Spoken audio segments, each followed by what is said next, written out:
Shalom, selamat malam Bapak Ibu yang dikasihi oleh Tuhan.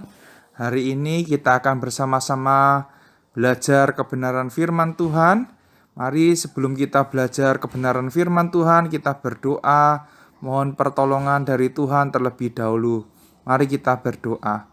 Bapa, kami sungguh bersyukur malam hari ini kami boleh kembali lagi berkumpul bersama-sama belajar kebenaran firman-Mu. Kami serahkan waktu kami ke depan ke dalam tangan Tuhan. Kiranya Engkau sendiri yang memimpin, menyertai, bahkan memberikan kami hikmat dan hati yang takut akan Tuhan, supaya kami boleh mengerti bagian firman Tuhan yang akan kami baca dan kami renungkan bersama-sama. Terima kasih ya Tuhan, sertai hamba-Mu yang penuh dengan kelemahan ini untuk menguraikan firman bagi setiap kami.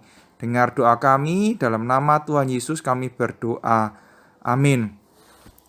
Bapak Ibu, mari kita membuka firman Tuhan yang terambil dari kitab Rut, pasal yang pertama, ayat yang pertama sampai dengan ayat yang kelima. Rut, pasal yang pertama, ayat yang pertama hingga ayat yang kelima. Jikalau Bapak Ibu sudah menemukan, Bapak Ibu bisa memperhatikan, saya akan membacakan bagi kita semua. Demikian bunyi firman Tuhan. Pada zaman para hakim memerintah, ada kelaparan di tanah Israel. Lalu pergilah seorang dari Betlehem Yehuda beserta istrinya dan kedua anaknya laki-laki ke daerah Moab untuk menetap di sana sebagai orang asing. Nama orang itu ialah Elimelek, nama istrinya Naomi, dan nama kedua anaknya Mahlon dan Kilion. Semuanya orang-orang Efrata dari Betlehem Yehuda. Dan setelah sampai ke daerah Moab, diamlah mereka di sana. Kemudian matilah Elimelek suami Naomi, sehingga perempuan itu tertinggal dengan kedua anaknya. Keduanya mengambil perempuan Moab, yang pertama bernama Orpa, yang kedua bernama Rut. Dan mereka diam di situ kira-kira 10 tahun lamanya. Lalu matilah juga keduanya, yakni Mahlon dan Kilion, sehingga perempuan itu kehilangan kedua anaknya dan suaminya. Sampai demikian jauh pembacaan firman Tuhan. Bapak Ibu Saudara yang dikasihi oleh Tuhan, firman Tuhan pada hari ini yang kita baca diawali dengan sebuah keterangan bahwa mereka Elimelek beserta dengan istri dan kedua anaknya hidup pada zaman para hakim memerintah. Kalau tidak salah, para hakim memerintah kurang lebih antara sekitar tahun 1200 sampai dengan 1020 sebelum Kristus. Bapak Ibu, kapan zaman hakim-hakim itu dimulai? Kalau kita membaca kitab Hakim-hakim, maka kita akan menjumpai di pasal pertama, ayat yang pertama dikatakan sesudah Yosua mati. Jadi, masa hakim-hakim itu adalah masa antara kematian Yosua sampai dengan Saul dilantik menjadi seorang raja. Masa ini adalah sebuah masa yang mengerikan di dalam hal kehidupan sosial masyarakat dan juga sebuah masa yang sangat kacau di dalam hal keagamaan. Bapak Ibu, mengapa saya bisa mengatakan demikian? Mari kita lihat di dalam Hakim-hakim pasal 17 ayat 6. Hakim-hakim 17 ayat 6. Bagian ini juga dicatat ulang di dalam Hakim-hakim pasal 21 ayat 25. Saya bacakan buat kita, demikian bunyi firman Tuhan. Pada zaman itu tidak ada raja di antara orang Israel. Setiap orang berbuat apa yang benar menurut pandangannya sendiri. Mengapa saya katakan ini adalah sebuah era yang mengerikan di dalam hal sosial masyarakat, termasuk juga di dalam hal agama? Karena pada saat itu tidak ada orang yang memimpin kehidupan bangsa Israel. Sehingga mereka berbuat menurut apa yang benar menurut pandangan mereka. Apa yang benar bagi mereka itu yang mereka lakukan. Sehingga kita tahu bersama kalau si A bilang ini benar, terus kemudian bagi si B ada lagi yang dianggap benar, maka terjadilah kekacauan di masyarakat kalau setiap orang punya standar kebenarannya masing-masing. Seorang penafsir mengatakan bahwa pada zaman hakim-hakim itu dipenuhi dengan kekerasan, terus kemudian dipenuhi dengan kekerasan di dalam hal keagamaan, tidak adanya hukum dan adanya peperangan yang cukup banyak. Inilah kurang lebih gambaran singkat masa hakim-hakim memerintah. Di dalam bidang keagamaan, kita menjumpai ada sebuah siklus di dalam kitab Hakim-Hakim. Misalnya, coba kita buka salah satu bagian dari kitab Hakim-Hakim. Kita buka Hakim-Hakim pasal yang ketiga, ayat yang ke-7 sampai dengan ayat yang ke-11. Hakim-Hakim pasal yang ketiga, ayat yang ke-7 hingga ayat yang ke-11. Dikatakan demikian firman Tuhan. Orang Israel melakukan apa yang jahat di mata Tuhan. Mereka melupakan Tuhan Allah mereka dan beribadah kepada Baal dan para Asyera. Lalu bangkitlah murka Tuhan terhadap orang Israel, sehingga ia menjual mereka kepada Kusyan Rishyataim, raja Aram Mesopotamia, dan orang Israel menjadi takluk kepada Kusyan Rishyataim 8 tahun lamanya. Lalu berserulah orang Israel kepada Tuhan, maka Tuhan membangkitkan seorang penyelamat bagi orang Israel, yakni Otniel anak Kenas adik Kaleb. Roh Tuhan menghinggapi dia dan ia menghakimi orang Israel. Ia maju berperang, lalu Tuhan menyerahkan Kusyan Rishyataim, raja Aram, ke dalam tangannya, sehingga ia mengalahkan Kusyan Rishyataim. Lalu amanlah negeri itu 40 tahun lamanya. Kemudian matilah Otniel anak Kenas. Bapak Ibu, kalau ini adalah salah satu cuplikan dari pelayanan Otniel, salah seorang hakim. Kitab ini ditulis dengan pola yang sama di dalam kehidupan agama, yaitu orang Israel melakukan apa yang jahat di hadapan Tuhan. Mereka memberontak dari Allah dengan menyembah ilah-ilah lain.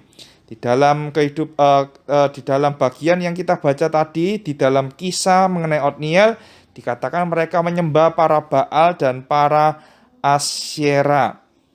Mereka beribadah kepada ilah lain. Lalu Tuhan membangkitkan pemimpin asing. Bisa saja Tuhan mengirimkan penyakit, tetapi di dalam kehidupan Otniel, di dalam kehidupan pelayanan Otniel, kita mendapati Tuhan membangkitkan Kusyan Rishyataim, raja Aram Mesopotamia. Orang Israel dijajah oleh bangsa lain. Akhirnya umat Tuhan berteriak minta tolong, minta ampun kepada Tuhan. Tuhan mendengarkan doa mereka, Tuhan mengirimkan hakim-hakim. Setelah Tuhan mengirimkan hakim-hakim, mereka dibebaskan dari penjajahan bangsa lain. Tetapi setelah mereka dibebaskan, mereka berbalik kepada Tuhan, mereka melakukan apa yang jahat lagi di mata Tuhan. Inilah yang terjadi di dalam kitab Hakim-Hakim. Masyarakat memberontak kepada Tuhan, mereka berbalik kepada Tuhan, mereka melakukan apa yang jahat di hadapan Tuhan. Bapak Ibu yang dikasihi oleh Tuhan, kalau kita lanjut kembali, kita melihat pada zaman para hakim memerintah ada kelaparan terjadi di tanah Israel. Kita tidak tahu apa yang menyebabkan kelaparan itu terjadi. Tetapi kalau kita membaca di dalam beberapa bagian Alkitab, kita akan mendapati beberapa penyebab mengapa kelaparan itu bisa terjadi. Yang pertama, adanya kekeringan karena musim, yaitu musim kemarau. Di situ bisa menyebabkan yang namanya kelaparan. Misalnya di dalam 1 Raja-Raja 18 ayat 2 kita baca. 1 Raja-Raja pasal 18 ayat yang kedua. Di sana dikatakan demikian. Lalu pergilah Elia memperlihatkan diri kepada Ahab.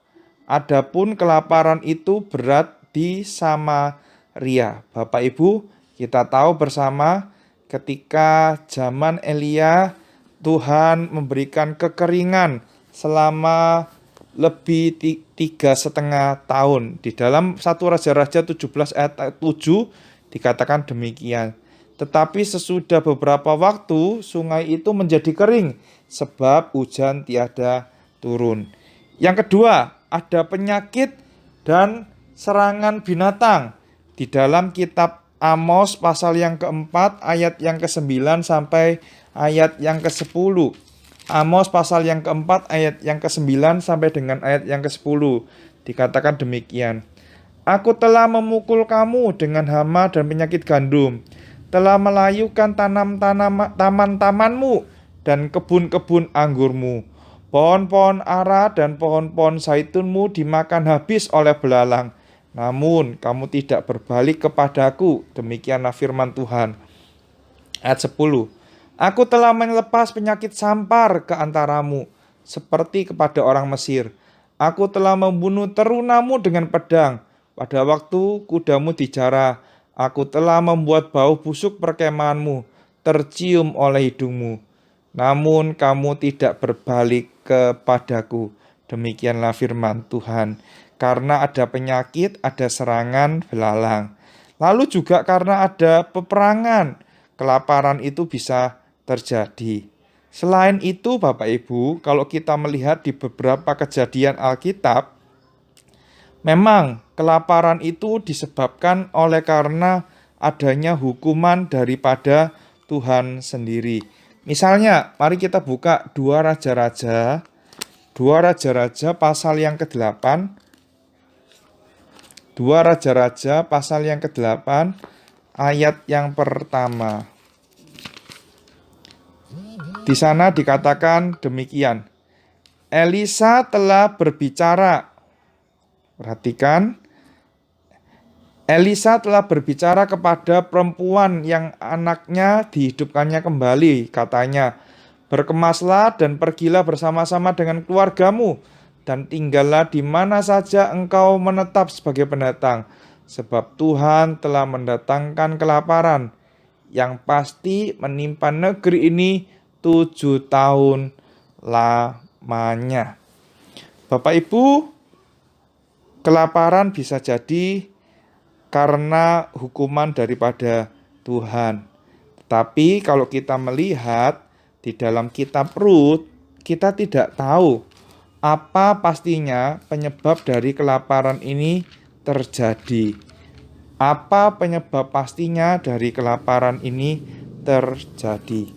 Penulis silence di dalam hal ini. Penulis tidak memberikan keterangan apa-apa untuk bagian ini. Bapak Ibu, ternyata ada sebuah respon terhadap kelaparan yang terjadi. Elimelek yang tinggal di Bethlehem, Yehuda, beserta dengan istri dan kedua orang anaknya pergi ke daerah Moab, menetap di sana sebagai orang asing. Mereka berasal dari Bethlehem. Bapak Ibu, kalau kita melihat ya, Bethlehem berarti house of bread, rumah roti. Sebuah tempat yang bisa menghasilkan gandum, barley, buah zaitun, almond, dan buah anggur dalam jumlah yang cukup banyak. Namun ironinya adalah sebuah tempat yang penuh dengan hasil tanahnya, yang penuh dengan kekayaan alamnya, pada waktu itu menderita yang namanya kelaparan. Dikatakan nama orang yang tinggal di Bethlehem dan pergi ke daerah Moab adalah Elimelek. Elimelek berarti my God is king. Allahku adalah raja. El itu adalah sebutan yang umum untuk Allah. Terus kemudian I itu adalah akhiran kepemilikan untuk maskulin, dan Melek adalah raja. Jadi Elimelek berarti Allahku adalah raja.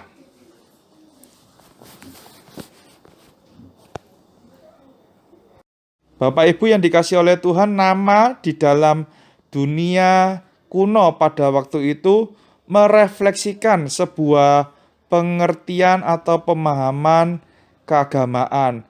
Tentu saja ketika seseorang menamakan nama anaknya dengan mengandung nama Allah, maka orang tersebut memiliki sebuah pengharapan atau keyakinan tertentu terhadap anaknya, dan berharap bahwa ketika ada sesuatu terjadi, anaknya itu bisa tetap mengingat siapa yang menjadi Allahnya.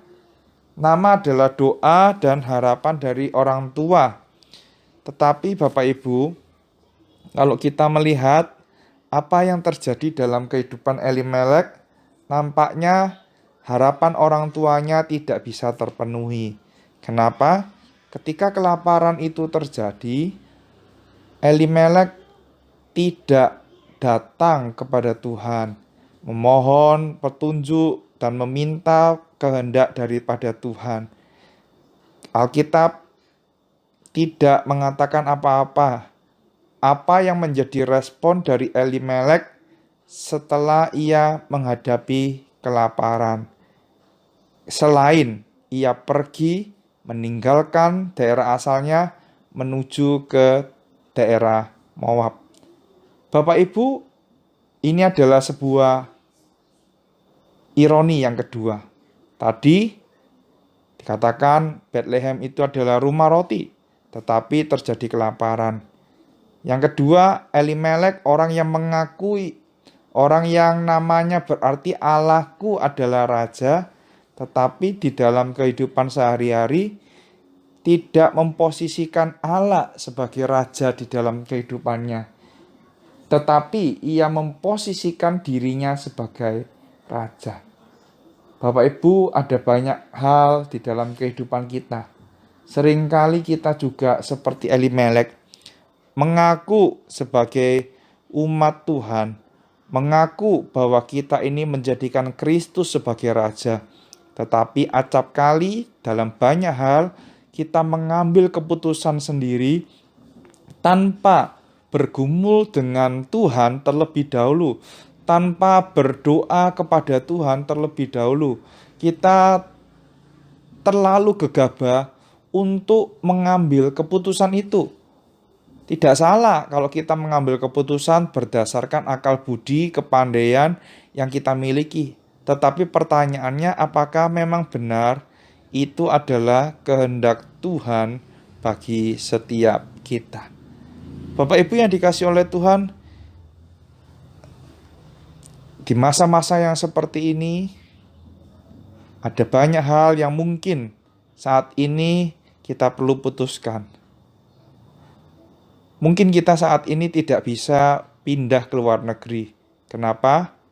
Karena di luar negeri pun juga mengalami wabah virus corona COVID-19 ini. Coba kalau seandainya di luar negeri tidak terkena wabah ini. Mungkin karena kita punya uang, karena kita punya kenalan, karena kita punya tempat tinggal di luar negeri, kita tidak pikir panjang, kita tidak berdoa meminta Tuhan hikmat terlebih dahulu, kita langsung pergi. Tidak salah kalau kita mengambil langkah untuk pergi, tetapi pertanyaannya adalah, apakah kita sudah mendahuluinya dengan bertanya dan bergumul dengan Tuhan terlebih dahulu? Ini yang tidak didapati di dalam kehidupan Elimelek, Bapak Ibu. Bapak Ibu yang dikasihi oleh Tuhan, mari kita lanjutkan maju di dalam ayat yang kedua. Dikatakan nama orang itu ialah Elimelek, nama istrinya Naomi, dan nama kedua anaknya Mahlon dan Kilion. Semuanya orang-orang Efrata dari Bethlehem, Yehuda. Dan setelah sampai ke daerah Moab, diamlah mereka di sana. Bapak Ibu, kita tidak tahu Elimelek beserta dengan keluarganya datang ke Moab melewati daerah mana? Apakah menyeberangi Laut Mati? Apakah lewat daerah Amon? Atau melewati daerah selatan, yaitu daerah Edom? Bapak Ibu, kalau kita membuka peta Alkitab, maka kita mendapati Moab itu adalah daerah yang terletak di sebelah timur tanah Israel, ya. Jadi Moab itu terletak di sebelah timur Yehuda atau Israel. Kemudian Amon itu juga berada di sebelah timur, demikian juga Edom. Kita melihat di sana cara menghafalkannya gampang. Kalau dari atas ke bawah, 3 kerajaan ini bisa dihafalkan dengan akronim AME, Amon, Moab, dan Edom. Tapi kalau dari bawah ke atas, maka 3 kerajaan ini bisa disingkat dengan akronim EMA, Edom, Moab, dan Amon. Kita tidak tahu persis karena penulis tidak memberikan keterangan apa-apa dalam bagian ini. Setelah mereka sampai di Moab, dikatakan apa? Mereka diam di sana. Mereka tinggal di sana. Mungkin kita bertanya, Pak, dari mana sih asalnya bangsa Moab itu? Bagaimana sejarah relasi antara orang Israel dengan orang Moab? Bapak Ibu, kalau kita melihat di dalam catatan Kejadian 19 ayat 30 sampai dengan 38, maka keberadaan bangsa Moab itu berasal dari hubungan incest yang tidak pantas dari Lot dengan anak perempuannya. Kita memperhatikan misalnya di dalam Kejadian 19 ayat 36 sampai dengan ayat 38. Di sana dikatakan demikian. Lalu mengandunglah kedua anak Lot itu dari ayah mereka. Yang lebih tua melahirkan seorang anak laki-laki dan menamainya Moab. Dialah bapak orang Moab yang sekarang. Yang lebih muda pun melahirkan seorang anak laki-laki dan dia menamainya Ben-Ami. Dialah bapak Bani Amon yang sekarang. Jadi kemunculan bangsa Moab itu dimulai dari sebuah hubungan yang tidak pantas yang dilakukan oleh kedua anak Lot kepada Lot. Yang kedua, kalau kita melihat di dalam Bilangan pasal 22, Bilangan pasal 22 sampai dengan pasal 24, maka kita akan menjumpai bahwa bangsa Moab memberikan sebuah perlawanan kepada bangsa Israel. Ketika bangsa Israel mau untuk melewati atau melintasi daerah Moab sesudah mereka kembali dari Mesir. Ada peperangan yang dilakukan oleh bangsa Moab kepada bangsa Israel. Lalu selanjutnya yang ketiga. Di dalam Bilangan pasal 25 ayat 1 sampai 9. Bilangan 25 ayat 1 sampai dengan ayat yang ke-9.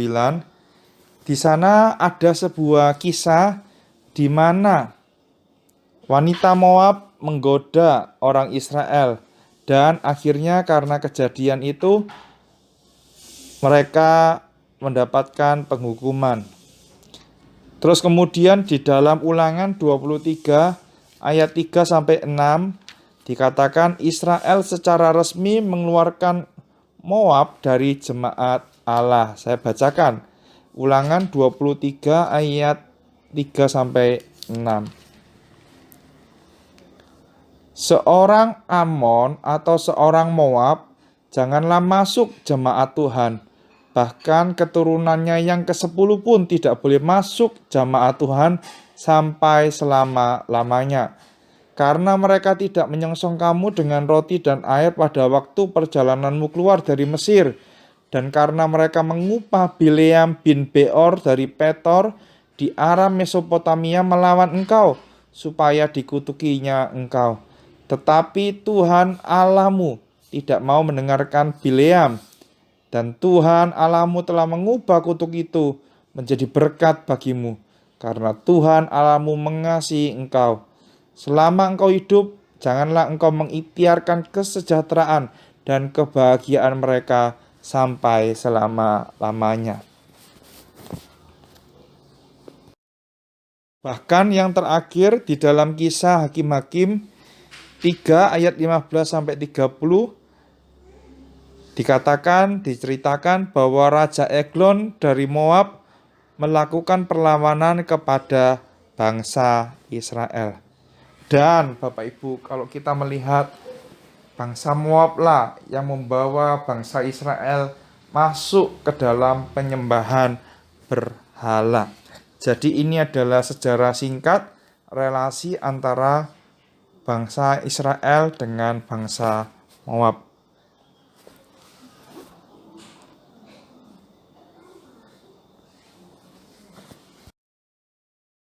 Dikatakan bahwa mereka tinggal di sana sebagai seorang asing. Bapak Ibu, ketika mereka tinggal dan dia menetap di Moab sebagai orang asing, tidak berarti bahwa mereka tidak mendapatkan fasilitas apa-apa. Tetapi di dalam perjanjian lama dikatakan bahwa orang yang tinggal sebagai tamu yang menetap di sana untuk beberapa waktu lamanya mendapatkan sebuah perlindungan yang legal. Ya, status mereka itu berada di antara warga negara asli yang tinggal di sana dan ada beberapa hak yang didapatkan sebagai orang asing. Jadi mereka itu tidak dianggap sebagai orang asing, tetapi mereka juga tidak dianggap sebagai warga negara asli dari bangsa Moab. Kalau boleh dikatakan mungkin mereka dianggap sebagai penduduk musiman. Ya, jadi mereka tinggal menetap di sana untuk beberapa jangka waktu. Dan mereka mendapatkan sebuah perlindungan yang diatur oleh hukum dari bangsa Moab pada waktu itu. Bapak Ibu yang dikasih oleh Tuhan, kita lanjut di dalam ayat yang ketiga, ada sebuah perubahan yang mengejutkan. Ketika mereka pindah, tentunya mereka mengharapkan ada sebuah kebahagiaan. Mereka mencapai sebuah prestasi yang baik. Mereka diluputkan dari yang namanya kelaparan. Tetapi di dalam ayat yang ketiga, di sana dikatakan apa? Kemudian matilah Elimelek suami Naomi itu, sehingga perempuan itu tertinggal dengan kedua anaknya.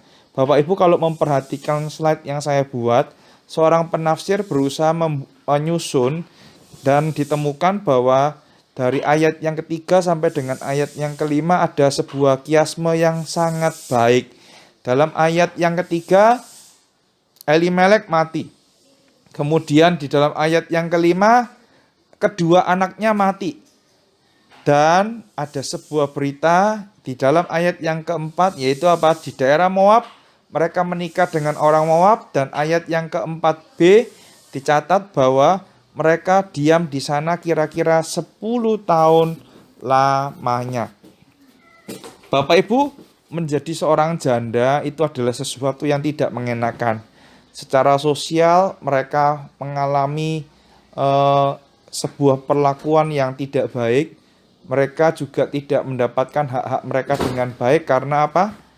Karena mereka telah ditinggal oleh suaminya.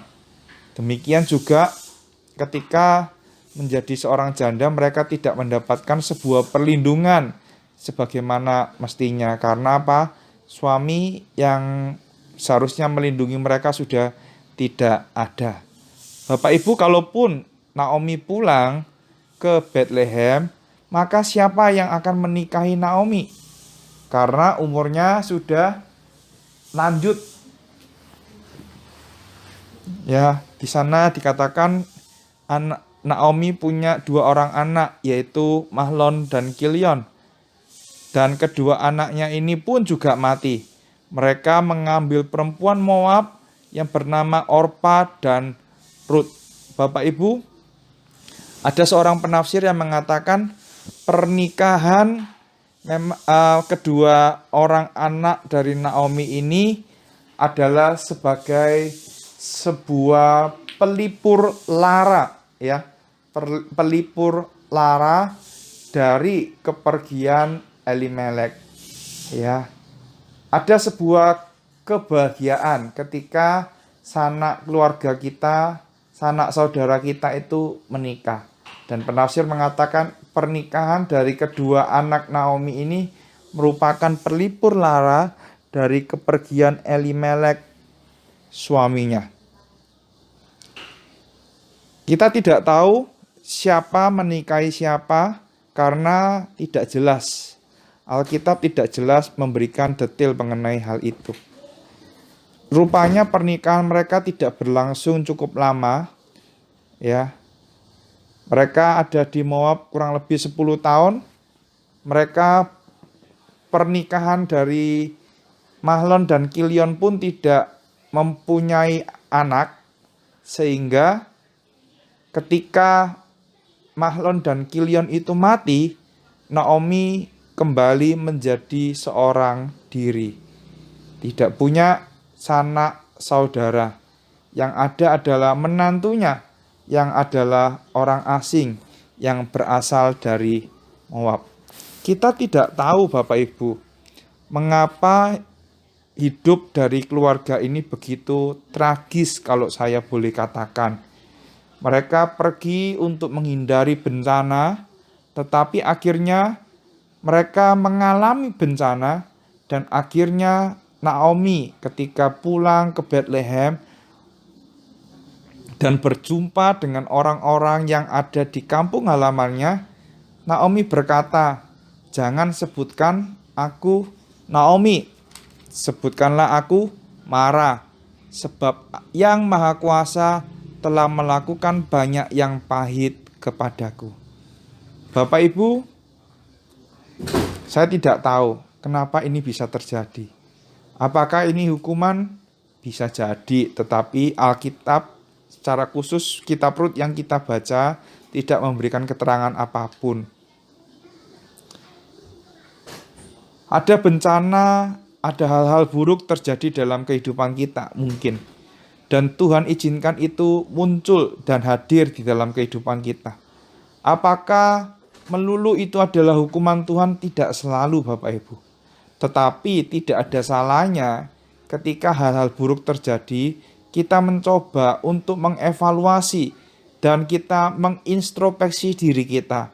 Bisa jadi karena ada kesalahan dan dosa yang kita lakukan kepada Tuhan.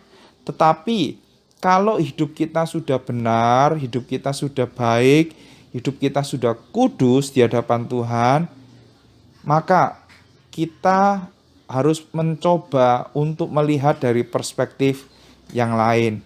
Bisa jadi apa yang Tuhan izinkan hadir dalam kehidupan kita untuk membawa kemuliaan bagi nama Tuhan. Bukankah ini yang dialami oleh Ayub, Bapak Ibu? Alkitab mencatat Ayub adalah seorang yang saleh dan jujur. Orang benar itu ditimpa dengan banyak bencana dan malapetaka.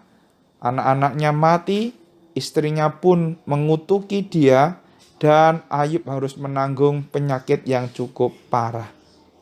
Bapak Ibu yang dikasihi oleh Tuhan, ketika kita menghadapi pergumulan kehidupan ini, jangan selalu berpikir bahwa ini adalah hukuman dari Tuhan. Ketika kita menghadapi kondisi yang tidak baik, kondisi yang buruk, jangan selalu kita berpikir bahwa ini adalah hukuman dari Tuhan.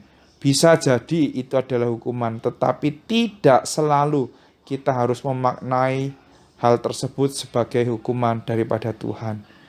Oleh karena itu, Bapak Ibu, apa yang kita bisa pelajari dari firman Tuhan yang kita baca dan renungkan pada malam hari ini? Yang pertama, ketika ada pergumulan kehidupan yang tidak mudah, maka sebagai anak-anak Tuhan yang mengaku percaya kepada Tuhan, mari kita datang kepada Tuhan, meminta petunjuk, meminta pertolongan dari Tuhan, bahkan mencari kehendak Tuhan terlebih dahulu, meminta pimpinan Tuhan terlebih dahulu. Mari kita belajar, jangan gegabah membuat keputusan. Mari kita belajar menggumulkan keputusan itu bersama-sama dengan Tuhan. Dan kita memohon Tuhan mengarahkan kita kepada pimpinannya yang tidak pernah salah itu. Yang kedua, kita belajar, ketika ada banyak peristiwa buruk yang terjadi dalam kehidupan kita, jangan langsung mengatakan bahwa ini adalah hukuman daripada Tuhan. Mengoreksi diri apabila ada dosa dan kesalahan itu baik. Tetapi hati-hati Bapak Ibu. Seringkali kalau kita hidup sudah benar, hidup sudah kudus di hadapan Allah, iblis juga bisa mendakwa kita bahwa kita dihukum oleh Tuhan. Oleh karena itu penting Bapak Ibu untuk memiliki kehidupan yang benar, yang kudus. Dan kalau memang Tuhan izinkan ada hal-hal buruk terjadi dalam kehidupan kita, sekalipun kita tidak tahu apa rencana Tuhan dalam kehidupan kita saat ini, tetapi yakinlah Tuhan mendatangkan semuanya itu untuk membawa kemuliaan bagi namanya. Bukankah kita diciptakan untuk memuliakan Tuhan? Bukankah kita diciptakan untuk menjadi refleksi dari Allah? Mari kita bersama-sama dengan tekun menjalani kehidupan kita bersama-sama dengan Tuhan yang menciptakan kita dan selalu menyertai setiap kita. Kiranya Tuhan menyertai dan memberkati setiap kita. Amin. Mari kita bersatu di dalam doa. Bapa di dalam surga, kami bersyukur untuk malam hari ini kami boleh belajar firman Tuhan. Biarlah sekali lagi kami boleh dikuatkan, kami boleh diteguhkan oleh firman Tuhan yang sudah kami pelajari. Biarlah kami tidak menggunakan kepandaian kami, hikmat kami semata-mata ketika kami mengambil keputusan. Tetapi kami boleh bersama-sama dengan Tuhan mengumulkan keputusan yang akan kami ambil, dan kami boleh melibatkan Tuhan di dalam setiap aspek kehidupan kami. Tuhan, ketika ada hal-hal buruk terjadi dalam kehidupan kami, ajar kami untuk boleh memahami apa rencana Tuhan dalam kehidupan kami. Dan biarlah melalui kehidupan kami, nama Tuhan yang boleh dimuliakan dan keharuman nama Tuhan boleh dicium oleh semua orang yang ada di sekitar kami. Terima kasih ya Tuhan. Dengar doa kami, di dalam nama Tuhan Yesus kami berdoa. Amin. Selamat malam Bapak Ibu yang dikasihi oleh Tuhan. Tuhan Yesus memberkati.